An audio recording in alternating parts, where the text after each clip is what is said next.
Illness is our body's response to something. So it is not the virus or the bacteria that is the illness itself, but is our body's response. Now that is really, really hopeful and useful and hopeful hand in hand here, because that means we can work on the way that our body responds to something. We can work on the movements of the tissues to improve the flexibility and health and drainage, so that when something comes along and challenges our body, things don't get stuck.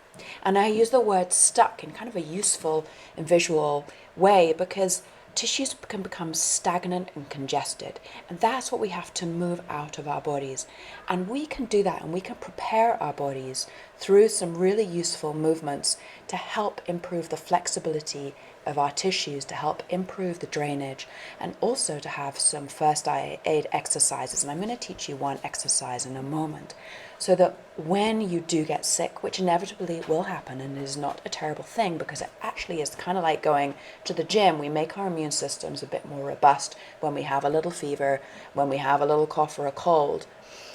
But we just don't want those things to cause us great harm, for us to end up being in hospital or in bed or in pain for days. We want to have it so that it comes and it goes and it's gone. It doesn't become chronic. So how do we do that? How do we stay vital and in good health? How do we feel energized and robust within our own bodies so that illness doesn't stick around? We have to do work on our bodies. And this is very similar to trauma work as well. And I bring this up because nervous system regulation is also about doing good immune work. There's a connection here. And trauma also is not the thing that happened, but is our body and our being and our emotions' response to the thing. And again, we can do work on that. So here's the one exercise that I want to teach you. And this month, my focus is on the immune system. So often my focus is on, this is Jerry, my cat, on stress, because through our lives there's this tug of war that we all have with more stress, less stress, and we need to learn to be better balanced through regulating our nervous system, which just has this lovely, rich quality of energy and aliveness.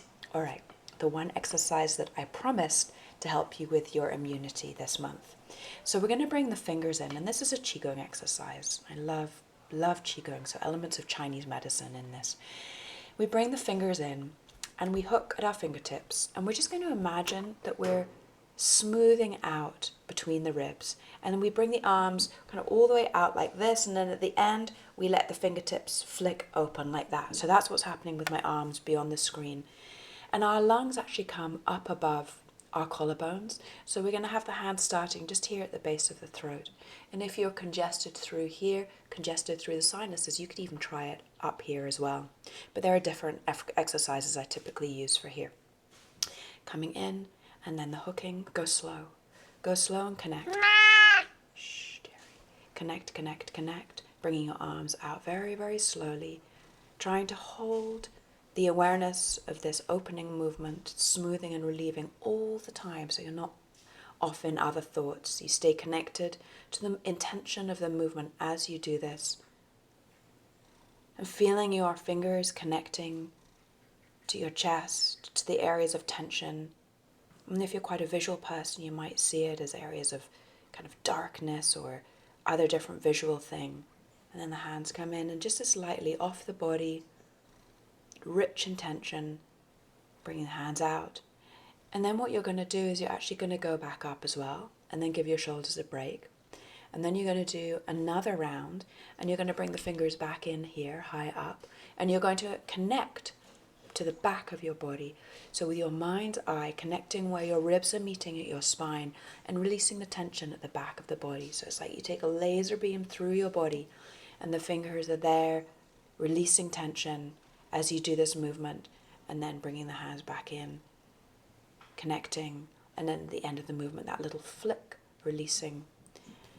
So that's your movement medicine exercise that I have for you to help to bring some attention to this part of your body, and that hopefulness that if we work on the body itself, on flexibility, on the elasticity of the tissues, on the ability of our body to have good drainage through really good movement medicine, as well as through good nutrition and all the other good things that you have to bring to your healthy toolkit, that we can really support the way in which illness affects us so that it is not detrimental. So there you go, a little movement medicine for your immune system.